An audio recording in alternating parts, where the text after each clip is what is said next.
11절 함께 읽습니다. 온 교회와 이 일을 듣는 사람들이 다 크게 두려워하니라.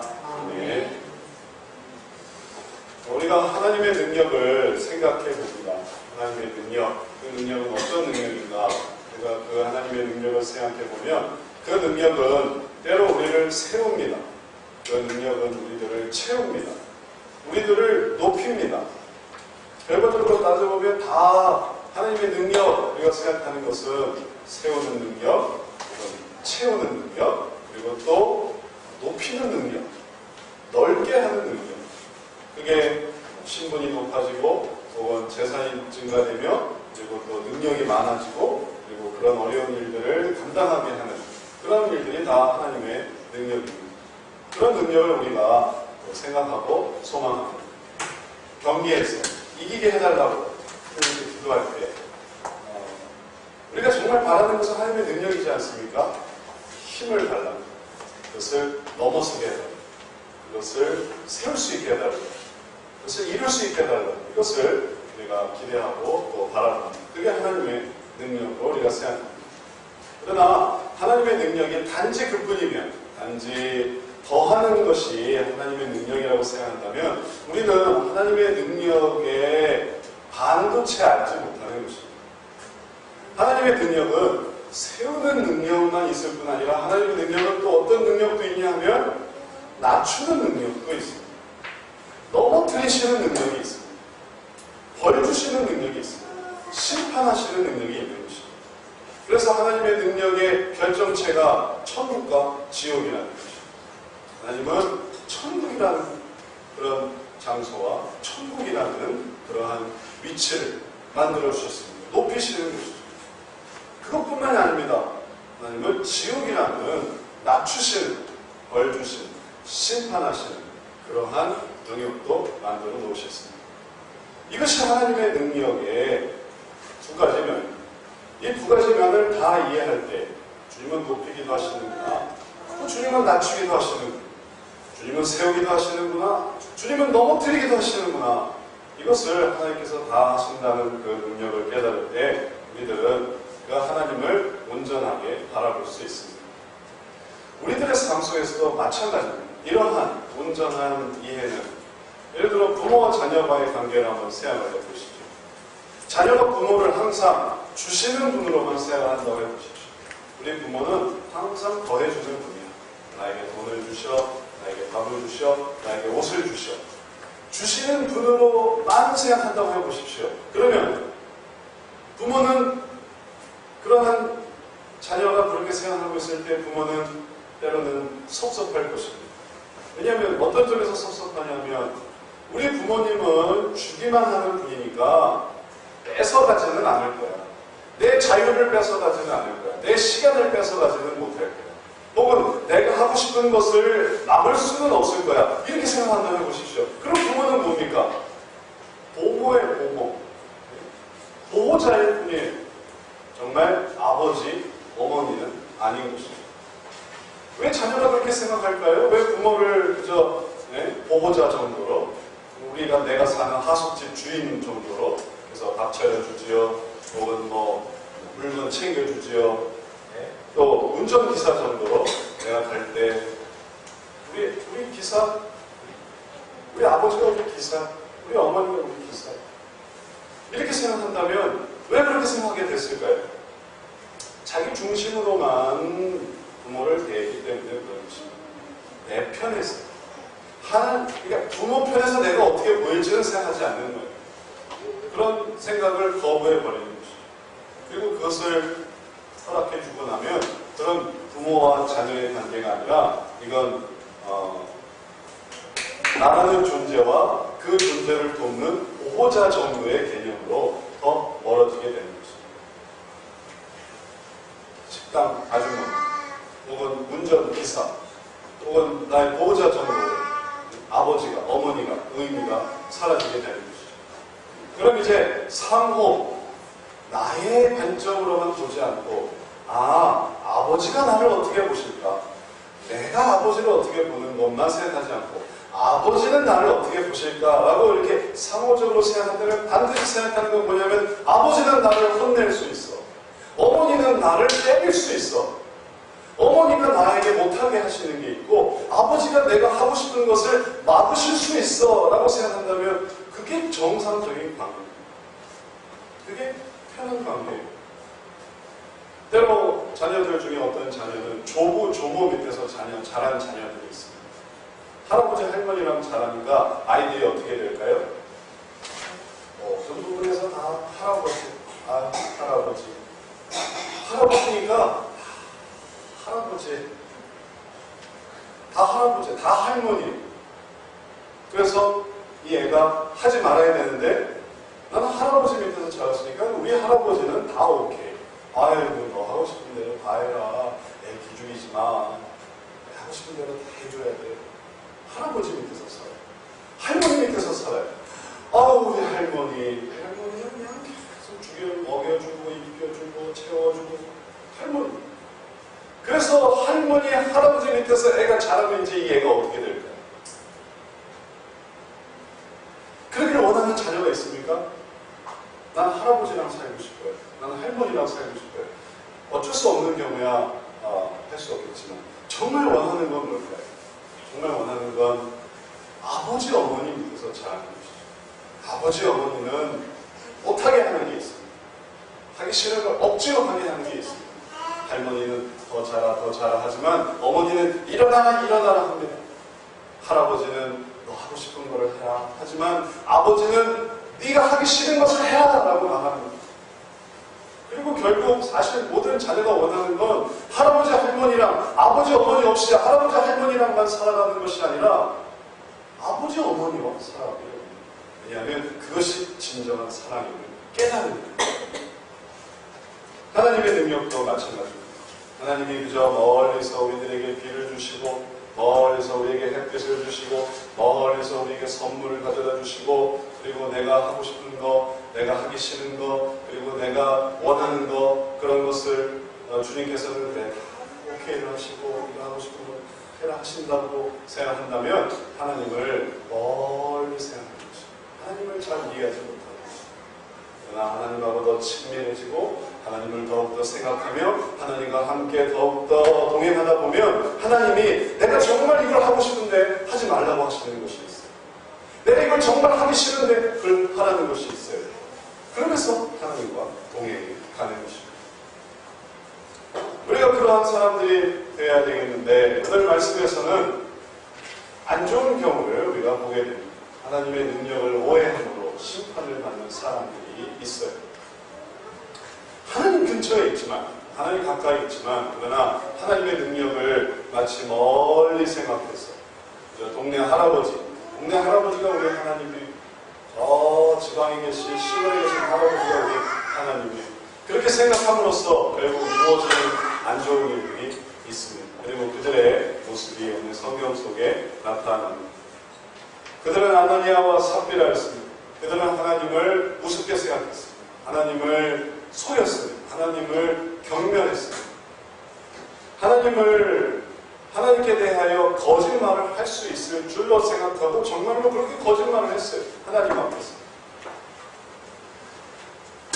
그들에 대하여 베드로는 8절 말씀에서 이렇게 묻고 있습니다. 우리 8절 말씀을 같이 한번 읽어봅니다. 베드로가 가로되 그 땅 한 값이 이것뿐이냐 내게 말하라 하니 가로되 예 일꾼이로라. 왜 이런 말이 나오냐 하면 초대교회에 그들이 은혜를 많이 받고 하나님의 능력이 자기들에게 임하는 것을 보고 그리고 그 기쁨과 즐거움 속에 어떤 일이 있었냐 하면 그 중에 어떤 사람이 마음에 은혜를 받아 자기 땅을 팔아 주님께 드리는 일이 생겼습니다.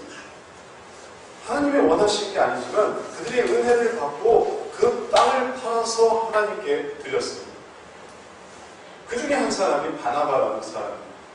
바나바는 자기가 조선 때부터 물려본 땅이 있었지만 그 땅을 팔아서 하나님께 드렸습니다. 왜냐하면 그는 하나님을 사랑했기 때문에 그랬고 그는 하나님께 열심히 있었기 때문에 그랬고 그는 하나님께 뭔가 자기가 도움이 되는 일을 하고 싶어서 그 일을 했습니다. 그래서 자기가 땅을 팔고 그 모든 것을 아버지 하나님께 드렸습니다. 그리고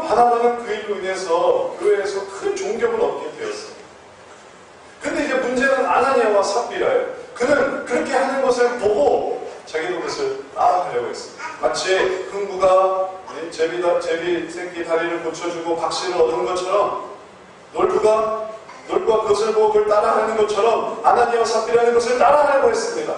그래서 나도 바나바처럼 그런 존경과 인정을 받고 싶다. 나도 내게 밭이 있는데 이 밭을 팔아서 드리면 나도 그러한 존경을 받을 수 있지 않을까? 그러한 인정을 받을 수 있지 않을까? 그래서 그 밭을 팔았습니다. 거기까지는 좋았어요. 그런데 밭을 판 게 돈으로 환산되어 버리니까 그게 얼마였는지는 나오지 않습니다. 그게 뭐 오늘날 1억이었는지 오늘날 1000만 원이었는지 오늘날 100만 원이었는지 그 금액은 중요한 게 아니에요. 여하튼 밭이었던 게 돈으로 바뀌니까 그 다음에 욕심이 생겼어요. 원래 애초에 의도도 하나님 앞에 정성을 다하려고 하는 생각도 아니었는데 이거 반 정도 떼놓는다 하더라도 내가 전부를 바쳤다고 한들 누가 알겠냔 말이에요. 내가 얻고자 하는 존경과 내가 얻고자 하는 인정을 받기에 이거 반 정도 떼고 못 떼고 하면 그럼 사실 반이 돼요. 세금 떼고 뭐 떼고 뭐 비용 떼고 그러면 반밖에 안 돼요. 이게 뭐가 안타깝겠어요. 거기에 조금 더 내가 고생했죠. 내가 왔다 갔다 했죠. 내가 차비 들었죠. 뭐 했죠. 그럼 거기서 조금 더 떼가지고 이제 요거를 이제 드린다 한들 어차피 내가 얻으려고 했던 건 내가 팔아드렸다라는 그런 존경과 인정인데 그걸 누가 알겠니? 그래서 이걸 속이기로 했습니다. 아무도 모를 줄 알았죠. 누가 알겠어요? 내가 그 판 것에 그 매수자와 그 관계를 누가 알겠어요? 아무도 모르죠. 그 당시에 뭐 문서를 증명하는 게 있겠습니까? 뭐 제출하는 게 뭐가 있겠어요? 그냥 구두로 계약하고 팔았을 거 아니겠습니까? 그러니까 아무도 모르니까 누구도 모르냐 하면 하나님도 모르죠. 하나님은 왜냐? 하나님은 저 멀리 계시거든요. 하나님은 저 멀리 햇빛처럼 멀리 계셔요. 그래서 하나님은 늘 아득한 햇빛만 주시고 또 좋은 비만 주시고 그리고 좋은 일들만 주시지. 하나님은 할아버지예요. 왜 할아버지? 할아버지가 그런 건 당연한 거예요. 좋은 거죠. 할아버지가 만약에 꼬치꼬치 해먹고 이거 해라 저거 해라 한다고 생각해 보세요. 그럼 그 할아버지는 좋은 할아버지예요, 나쁜 할아버지? 인기 없는 할아버지. 할아버지가 그냥 곰방대 들고 다니면서 때리기나 하고 뭐 애들 거 뺏기나 하고 그런다고 생각해 보세요. 이 할아버지는 아주 싫은 할아버지. 아니 나이가 그 정도 되셔서도 그렇게 고집도 세고 그렇게 집착도 많고 욕심도 많을 수가 있느냐? 오히려 욕먹죠. 문제는 할아버지가 그런다는 게 아니고 하나님을 할아버지라고 생각한다는 게 문제. 하나님은 할아버지가 아니거든요. 할아버지는 할아버지죠. 할아버지는 그래야만 해요. 할아버지는 그러지 않으면 이상한 거라고 말하지 않습니다. 할아버지는 할아버지인데 하나님이 할아버지는 아니거든요. 근데 하나님을 할아버지라고 생각을 하는 것이죠. 그래서 이건 모를 거예요. 내가 이렇게 하면 아무도 모르고 하나님도 모르고 그리고 그것을 가져다가 드렸다는 것입니다. 그리고 드릴 때도 꼭 얘기를 했어요. 이건 전부입니다. 이건 전체를 드리는 것이에요. 사실은 그런 게 아닌데 다 끼고 그리고 다 반은 내가 가지고 있는데 그게 엄연히 집에 있는데 근데 이건 다 드렸다는 거예요. 그래서 베드로가 물은 것입니다. 정말이냐? 지금 네가 말하는 것에 책임을 질 수 있겠니? 너는 정말 다 팔고서 이것을 드린 것이냐? 그러니까 아나니아가 예, 그렇습니다. 제가 생명을 걸고 약속드립니다. 그게 전부입니다. 그가 자신있게 말했던 거짓말에 그는 하나님을 속이고 있었습니다. 하나님의 능력을 너무나 무시하고 있었습니다. 주님은 그런 죄를 모르고 있었습니다. 그런 은밀한 일을 모르고 있었습니다. 그런 안 좋은 일을 모르고 있었습니다. 나만 기억 못하면 다 모르고 있습니다. 나만 생각 안 하면 그런 것은 존재하지 않는 것이라고 생각을 한다. 그렇게 오해를 하고 있었던 것입니다. 베드로가 여기에 대해서 뭐라고 했을까요? 베드로가 말하는 것을 잘 한번 살펴보십시오. 베드로는 그 아나니아에게 이렇게 말했습니다. 베드로가 가로되 아나니아야, 아나니아야, 어찌하여 사단이 내 마음속에 가득해서 내가 성령을 속이고 땅값 얼마를 감추었느냐. 베드로는 알고 있었어요. 그럼 어떻게 알고 있었느냐? 대개 성경의 이야기들을 보면 대개 이런 경우는 그 전날에 알려주세요. 하나님, 베드로에게. 다른 경우에서도 나타나지만 베드로야, 내일 아나니아가 올 텐데 아나니아의 반을 그가 감추고 있다. 대개 다 알려주세요. 그래서 아는 거예요. 딱 감각적으로 아는 게 아니고 미리 알려주시니까 아는 거예요. 이게 이상한 게 아닌 겁니다. 그래서 베드로는 알고 있는 거예요. 이미 준비하고 있는 것이죠. 아나니아가 들어올 때부터 아나니아가 무슨 말을 할지는 다 알게 됩니다. 왜냐하면 미리 다 알려주시니까. 내가 성령을 속이고 땅값 얼마를 감추었느냐. 땅이 그대로 있을 때에는 내 땅이 아니며 판 그대로 내 임의로 할 수가 없더냐. 그건 네게 아니지 않느냐.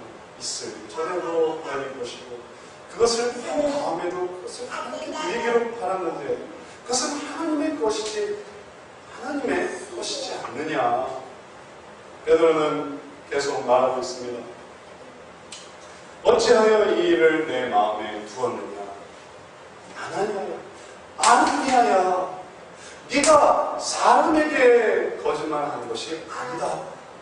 너는 지금 누구에게 거짓말하고 있느냐면 너는 지금 하나님에게 거짓말하는 것이다. 베드로는 그렇게 말을 해주었습니다. 베드로가 말한 것은 무엇일까요? 진실입니다. 베드로는 거짓을 얘기했나요? 베드로가 없는 것을 지어서 말했나요? 아닙니다. 베드로는 있는 그대로를 진실을 보여주었습니다. 아나니아가 감추고 싶었던 진실, 아나니아가 숨기고 싶었던 진실, 아나니아가 자기가 저질렀던 그 죄의 실체를 베드로는 그 앞에서 다 보여주었습니다. 어떻게 그럴 수 있었을까요? 하나님이 살아계시기 때문에 그런 것입니다. 때로 우리는 하나님이 살아계심을 어떻게 알 수 있습니까? 착한 사람이 성공하는 것을 보면서 하나님은 살아계셔, 하나님은 살아계셔 라고 알게 됩니다. 왜냐하면 하나님이 살아계시니까 착한 사람이 승리하고 불행한 사람이 열매를 얻게 돼 있어요. 하나님은 살아계세요. 그런데 그때만 하나님이 살아계시다는 것을 알게 됩니까? 악한 자가 망하고 그가 정말 비참한 최후를 맞이하는 것을 보면서 우리들은 또 얘기합니다. 야, 정말 하나님이 살아계셔. 저가 그 악한 일을 저지르고 다른 사람을 다 속일 줄 알았지만 그러나 하나님은 속일 수가 없구나. 정말 하나님은 살아계시다. 그래서 사람에게 주는 축복을 통해 하나님이 살아계시다는 것이 발견이 되며 사람에게 주는 그 저주를 통해서 하나님이 살아계시다는 것이 나타나게 되는 것입니다. 근데 지금은 안 좋은 경우예요. 우리는 하나님께서 주시는 그 축복을 통해 살아계시는 것을 발견되기를 원하지만 그러나 여기서는 안 좋게도 하나님이 주시는 그 심판을 통해 하나님이 살아계시다는 것이 나타나게 되었습니다. 이 안타까운 일은 지속되고 있습니다. 아나니아 다음에 삽비라가 왔어요. 아내가. 이 아내 이름이 삽비라예요. 근데 아나니아가 이러한 말을 한 다음에 삽비라가 또 왔어요. 삽비라가 또 똑같이 그렇게 얘기를 하는 거예요. 아나니아가 그렇게 잘못을 한 것에 삽비라가 죄책감을 가지고 두려움을 가지고 나는 그러지 말아야지, 나는 그러지 말아야지 했으면 얼마나 좋았겠습니까? 그러나 삽비라의 마음에도 사단이 충만했습니다. 그의 마음속에 똑같이 사단이. 그래서 베드로가 또 삽비라에게 말합니다. 베드로가 그러되 이 땅판 값이 이것뿐이냐? 또 묻는 거예요. 그 아내한테. 지금 방금 남편한테 물었는데 아내한테 또 묻는 거예요. 이게 전부냐? 그게 진실이냐? 그게 사실이냐? 그러니까 이 삽비라가 어떻게 이런 말을 할 수 있을까요? 무슨 그런 용기로 이런 말을 할 수 있을까요? 그건 정말 사단이 가득하지 않으면 그렇게 할 수가 없을 거예요. 정말 양심이 있다면 어떻게 말할 수가 있을 것입니다. 그러나 그건 오직 사단의 능력으로만 가득하기 때문에 그래, 이것만 견디면 내가 이걸 이겨낼 수 있어. 내가 여기서 기라고 하면 나는 정말 얼마나 창피당할까. 내가 그런 창피를 당하느니 내가 사단의 능력으로 좀만 더 충만해져서 내가 이 거짓말을 계속 밀어붙여야지. 계속 아니라고 해야지. 사실은 그런 개사삽비라죠. 사단의 능력으로 충만해져서 그가 계속 거짓말을 했습니다. 예, 이뿐입니다. 제가 맹세합니다. 하늘에 맹세합니다. 땅에 맹세합니다. 뭐 다 되십시오. 아버지한테 맹세, 어머니한테 맹세하고. 예? 맹세할 수 있는 거 다 맹세하겠습니다. 어차피 거짓말하기만 하는 거 그거 못할 게 뭐가 있어요. 예? 손에 뭐 장을 치지라도 지지겠습니다. 말은 뭘 못하겠어요. 이뿐입니다. 베드로는 아나니아에게 했던 그 말을 같이 해주고 있습니다. 베드로가 삽비라에게 한 말입니다. 베드로가 말하고 있습니다. 너희가 어찌 함께 꾀하여 주의 영을 시험하려 합니다. 하나님은 다 알고 계시는데 하나님은 숨길 수가 없는데 하나님은 절대로 그것을 모르시지 않는 일이 아닌데 어쩌면 그렇게 주의 영을 시험하려 하느냐. 하나님께서 우리들에게 원하시는 게 뭔가를 한번 생각해 보십시오. 하나님이 우리들에게 원하시는 것은 이것입니다. 자기에게 나오는 자가 하나님을 경외함으로, 하나님을 두려워함으로 그 능력을 깨닫기를 원하시는 거예요. 하나님은 할아버지는 아니거든요. 하나님은 정말 사랑이 많은 분이지만 할아버지는 아니에요. 괜찮아. 다 괜찮아. 네가 여기서 똥을 싸건 오줌을 싸건 네가 여기서 죄를 짓건 네가 여기서 어떤 악한 일을 해도 나는 다 괜찮아. 그런 할아버지는 아니에요. 하나님은 두려우신 분이에요. 하나님은 영광스러우신 분이에요. 하나님은 거룩하신 분입니다. 하나님은 거짓이 없는 분입니다. 하나님은 자기의 생명을 걸어서 자기의 온 존재를 걸어서 진실과 정의와 의를 추구하시는 분입니다. 그 의를 이루기 위해서 때로는 자기 아들도 죽여야만 했던 것입니다. 그걸 그냥 사할 수가 없기 때문에 그런 분이에요. 자기 목숨을 바치시는 분이에요. 그런 분 앞에서 대충 거짓말로 대충 죄악으로 대충 얼마 부려서 그렇게 하려고 한다는 것은 얼마나 안타까운 일이에요. 하나님은 그걸 깨닫기를 원하시는 것입니다. 이 이야기가 우리들에게 그걸 들려주는 것도 그런 것입니다. 주님의 그 능력을 알게 됩니다. 오늘날 아나니아와 삽비라의 어떤 그런 결과가 일어난다는 것은 아니지만 그런 것이 있을 수도 없고, 왜냐하면 그때와 같은 그런 이 하나님의 능력의 시대는 아니니까. 은혜의 시대도 아니고. 그래서 정말 출애굽기에서 불기둥과 구름기둥을 목에 살았던 그런 시대는 아닙니다. 지금은 정말 죄로 멀어진 시대고 죄로 반영한 시대고 말세에 도달했기 때문에 하나님의 은혜가 그렇게 정말 아주 놀랍게 나타나지는 않아요. 다만 알게 되는 것은 뭐냐면 여전히 하나님과의 관계가 멀어졌다 하더라도 하나님은 그런 분이니까 그런 분임을 깨닫고 그렇게 나오라고 하시는 것입니다. 이제 그러한 능력을 알게 될 때 비로소 하나님의 능력을 깨닫게 됩니다. 그리고 그분 앞에 바르게 서게 됩니다. 그분 앞에 예의를 갖추게 됩니다. 그러한 예의와 그분과의 관계 속에서 하나님하고 더욱더 친밀해질 수 있습니다. 하나님은 그렇게 나아오기를 원하시는 것입니다. 왜냐하면 그렇게 하면 하나님은 더 사랑해 주실 것이기 때문에 더럽고 추하고 그리고 정말 주님이 싫어하시는 것들로 가득 찬 그러한 자가 아니라 자기를 깨끗게 하고 목욕 제개를 하고 옷을 갈아입고 이빨을 닦고 머리를 감고 정말 정성스럽게 해서 주님을 만나려고 할 때 주님은 더 크게 은혜를 주시거든요. 그런 분임을 알게 되기를 원하시는 것입니다. 아나니아는 어떻게 되었을까요? 아나니아는 하나님의 심판을 받았습니다. 그가 받을 심판은 이런 것이었습니다. 아나니아가 아까 했던 그 베드로의 그 말을 듣고 엎드러져서 혼이 떠났습니다. 그는 그 자리에서 죽었습니다. 이 일을 듣고 젊은 사람들이 다 크게 두려워하였습니다. 그 중에 젊은 사람들이 그렇게 죽은 아나니아를 내 죽으면 답답해지지 않습니다. 걸어올 때는 살아있을 때 뭐 자기 발로 들어왔지만 그러나 이제 나갈 때는 자기 발로 나갈 수가 없었어요.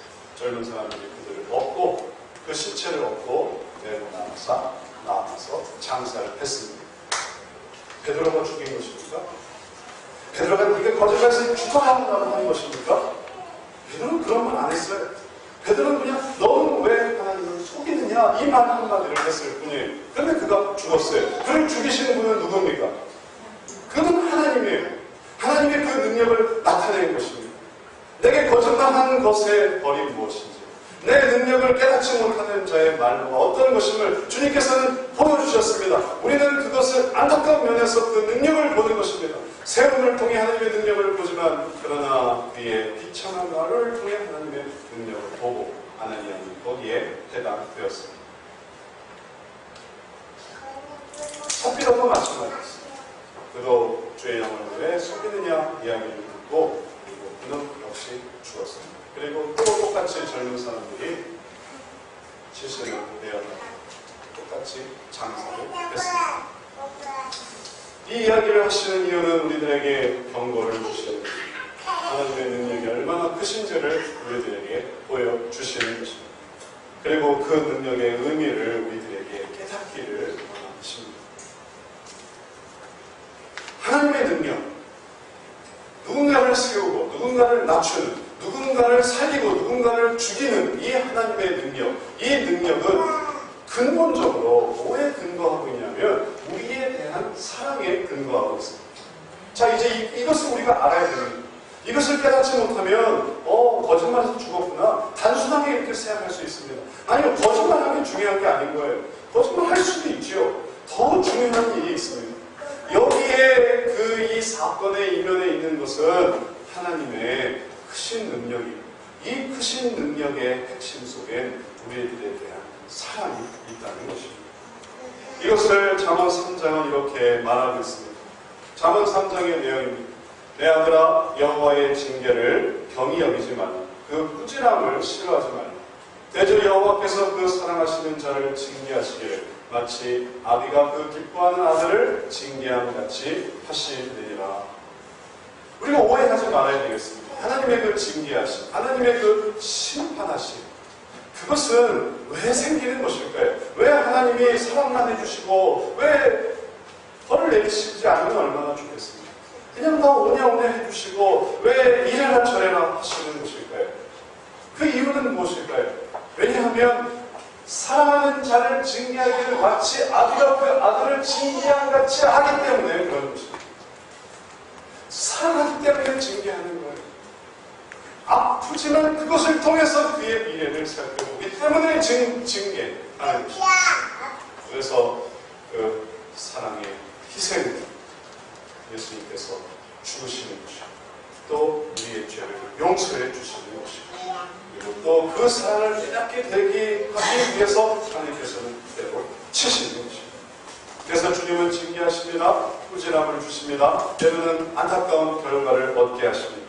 이것은 우리를 사랑하시기 때문에 이것을 오해하면 안 됩니다. 이것을 오해해서 나를 때리시니까 하나님 나를 미워하셔, 나를 치시니까 하나님은 나를 저주하셔, 나는 하나님부터 멀어지는 사람이야, 이렇게 생각하면 안 됩니다. 우리를 사랑하시기 때문에 그 일을 하시는 것입니다.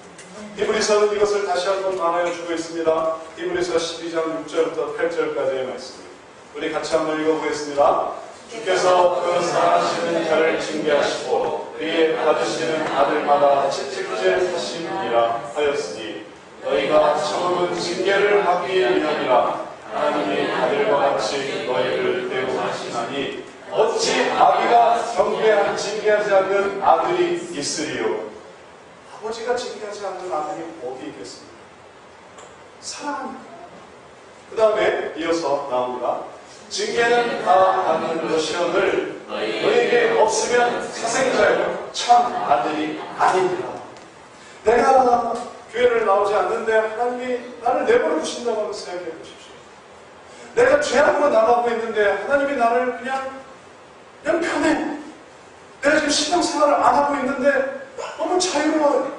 그럼 한번 생각해 보십시오. 그게 이상한 일이 아니지 않겠습니까? 그게 정상이 아닌 거예요. 우리를 사랑하시기 때문에 때로 우리를 하나님을 바라볼 수 있는 길을 열어주시고 하나님을 생각할 수 있는 길을 열어주시고 하나님께로 돌아올 수 있는 사건들을 허락해 주십니다. 그럼 그것은 우리를 미워하시기 때문일까요? 우리를 저주하시기 때문일까요? 아닙니다. 우리를 사랑하시기 때문에.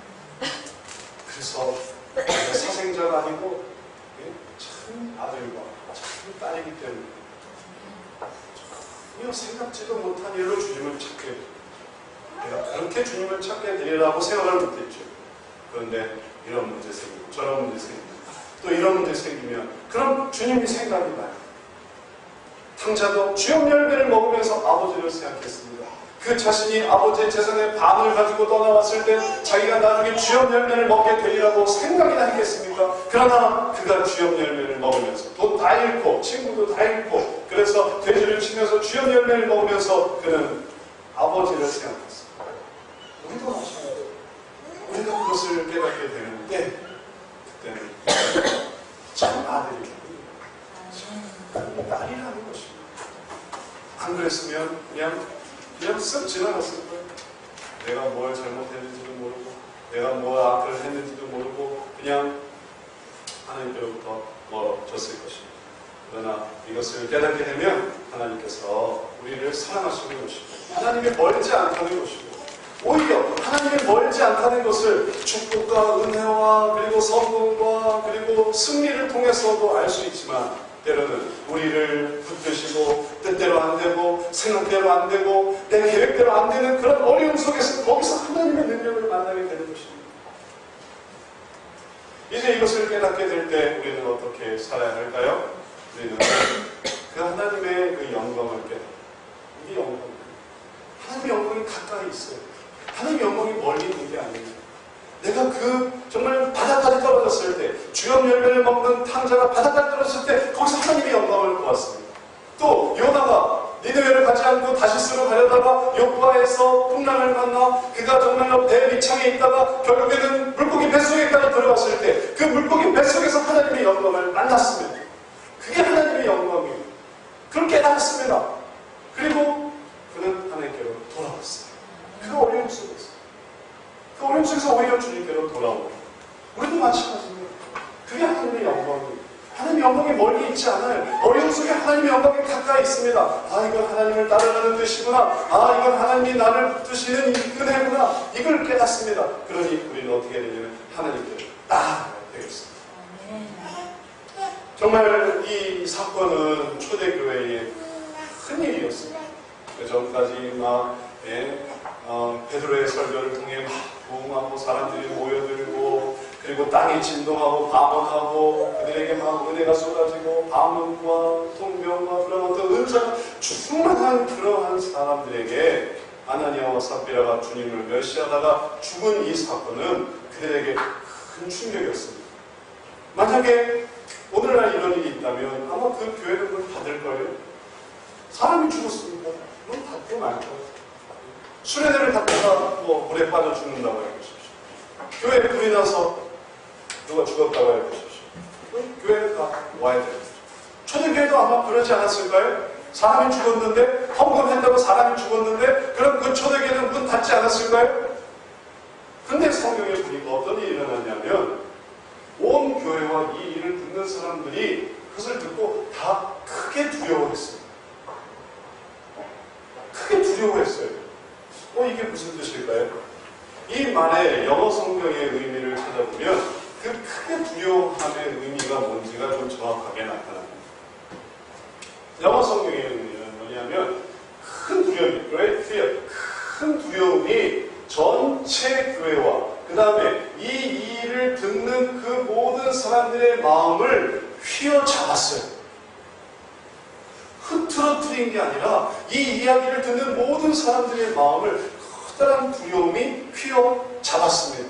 이게 영어 성경인데 영어 성경도 번역이에요. 그러면 원문은 뭐라고 말할 수 있을까요? 헬라어 성경에서 말하고 있는 것을 살펴보면 헬라어 성경의 내용이 있는데 의미를 좀 철자가 깨져서 그 의미를 보면 이게 이제 헬라어 성경의 본문인데 지금 철자가 깨져서 잘 안 나왔습니다. 그 의미를 보면 똑같아요. 커다란 두려움이 그들을 덮었어요. 그게 그 의미, 결국 이 영어 성경의 의미 그대로입니다. 그런 두려움이 그들을 덮었어요. 그래서 결국은 어떻게 되냐면 그들이 흩어지지 않았어요.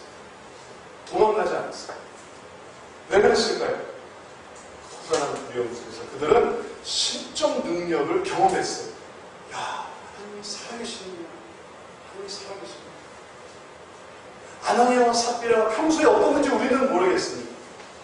그러나 그렇게 존경을 받기를 원하고 그렇게 인정을 받기를 원하고 그래서 정말 자기의 밭을 팔아서 내어놓는데 그것을 거짓말했던 그 아나니아와 삽비라의 평소의 행동을 교회가 알았다면 그가 죽는 그 모습은 어쩌면 정말 하나님 정말 살아계시는구나 이런 이해를 갈 수 있었을 것입니다. 여러분 우리는 그것을 경험한 그 크신 능력 그런 것을 모르고 살다 그 크신 능력을 경험 때로 우리는 하늘이 얼마나 무서운 줄 모르다가 번개 치는 것을 천둥 치는 것을 보면서 야 하늘이 이런 것을 경험 이제 우리들에게 주시는 능력이 바로 여기에 있습니다. 우리가 느껴질 수 있습니다. 때는 어려움 속에서 내가 하나님 아니고 살아갈 수가 없다. 하나님 아니고 내가 살아갈 수 없다. 이제 이러한 정말 귀한 두려움 무서운 거 그럼 내가 가능한 도망가야지 이런 무서움이 아니라 큰 두려움 그거를 다른 말로 경외심이라고 하나님께 대한 느낌이지 나를 하나님이 사랑하시니 나를 오히려 덮으시니 이것을 깨달을 때 마치 안개 속에서 내가 서 있는 곳이 알지 못했는데 안개가 거치고 나니까 내가 서 있는 곳이 어디냐면 낭떠러진 거예요. 내가 이렇게 높이 올라와 있는 줄 나는 몰랐어. 근데 안개가 싹 거치니까 내가 이렇게 높은 곳에 올라왔네. 이걸 깨닫는 그런 느낌인 것입니다. 우리가 이 능력을 이해해야 하겠습니다. 삶 속에 어려움이 있고 문제들, 괴로움이 있고 그 속에서 하나님이 나를 미워하시고 나를 저주하시고 나를 버리셨어. 그러니 나는 더 하나님으로부터 도망가야지 그렇게 생각하지 말고 이 어려움 속에서 문제 속에서 괴로움 속에서 하나님 살아계시는 나를 하나님께로 더 이끄시는 나를 하여금 더 기도하게 하시는구나. 나를 하여금 더 주기 예배드리게 하시는구나. 나를 하여금 더 주님을 붙들게 하시는구나. 그것을 깨닫고 나아가는 여러분 되시기를 축원합니다. 그 능력을 깨닫게 되기를 원합니다. 그럴 때 그 능력을 이해하고 그들이 흩어지지 않고 오히려 더 그 다음에는 어떻게 했겠어요? 아나니아 삽비라 이 모습을 보고 그들이 어떻게 했겠습니까? 주님을 속일 생각을 했겠습니까? 안 했겠습니까? 주님을 또 능멸할 그를 엄두를 내겠습니까? 안 내겠습니까? 안 했죠. 정말 그들은 그 능력을 가까이 살아갈 수 있게 되었던 것입니다. 언젠가 저희 딸이 제인이가 저한테 그렇게 그러더라고요. 아빠 힘이 세? 아빠 힘이 세? 그래서 얘가 왜 아빠 힘이 세냐고 묻지? 그래서 그럼 지인아 아빠 힘이 세. 아빠 힘이 세다. 그러니까 지인이가 뭐라는지 아세요? 아빠 그럼 나 좀 업어줘. 아빠 힘이 세잖아. 아빠 힘이 세니까 나 좀 업어줘. 내가 업어달라는 말을 그렇게 안 하고 힘이 세? 너 힘이 세. 그럼 업어줘. 그렇게 되는 거예요. 왜 이런 말을 하는가 아니까 예전에 그 얘가 엄마한테 달려붙은 거예요. 엄마한테는 앵기는 거예요. 지인아 아빠는 힘이 세. 아빠 힘이 세니까 아빠한테 업어요. 엄마한테 그렇게 앵기지 말고 엄마는 힘드니까 아빠한테 업어요. 그렇게 얘기를 했던 거예요. 이렇게 그걸 기억을 한 거예요. 그러니까 그 머리로 그걸 이제 다음번에 업히고 싶을 때 아빠 힘이 세? 그렇게 부르는 거예요. 그러니까 안 업어줄 수가 없는 거예요. 그래 아빠 힘이 세다. 업어줬습니다. 주님은 힘이 세세요. 주님은 능하신 분입니다. 주님께 물어보십시오. 주님 힘이 세세요? 주님 강하시나요? 주님이 말씀하시고 나는 강하다. 나는 강해. 나는 너무너무 강하다. 그럼 우리는 저 좀 업어주세요. 좀 도와주세요. 이 문제 좀 해결해 주세요. 주님은 그것을 해결해 주십니다. 그 능력을 의지하고 살아가는 우리 모두 되시길 바랍니다. 그 능력으로 충만해졌습니다. 모든 삶의 주의 은혜로 채워지는 우리의 삶 되시기를 주의 이름으로 축원합니다. 사랑하는 하나님, 우리들의 삶 속에 이 능력은 너무나 넘치고 또 우리 삶 속에 너무나 풍성한 것을 깨닫습니다. 그것을 복으로만 생각하니 주님은 안 계시는 것 같고, 그것을 축복으로만 이해하려니 그 능력은 너무나 보잘것없어 보이지만, 그러나 심판으로 생각하니, 나를 사랑하시는 주의 경계로 생각하니 이 경계는 얼마나 우리 삶 속에 흘러 넘칩니다. 내 몸이 아프고 내 머리가 아프고 내 발이 아프고 내 손이 아프고 내 마음이 아프고 그리고 내 삶이 괴로운 이 모든 것에서 주님이 존재하고 주님의 필요성을 다시 깨닫습니다. 하나님 이제 다시 주님을 의지함으로 그 능력을 이해하고 그 능력을 의존하는 저희들 되게 하여 주옵소서. 주님은 강하신 분인데 그 강하신 분을 허수아비로 만들지 않게 하시고 그 능하신 손길에 우리를 의지하여 참으로 주의 도우심으로 살아가는 한 주님의 참 아들, 참 딸이 되게 하여 주옵소서. 주님은 우리의 할아버지가 아니시니 우리의 손자로, 손녀로 부르시지 아니하고 우리의 아버지 되시니 우리를 아들로, 딸로 부르셨습니다. 이제 주의 자녀가 되어 그 자녀의 은혜를 누리는 우리 모두 되도록 은혜 더하여 주옵소서. 예수님의 이름으로 기도드렸사옵나이다. 아멘.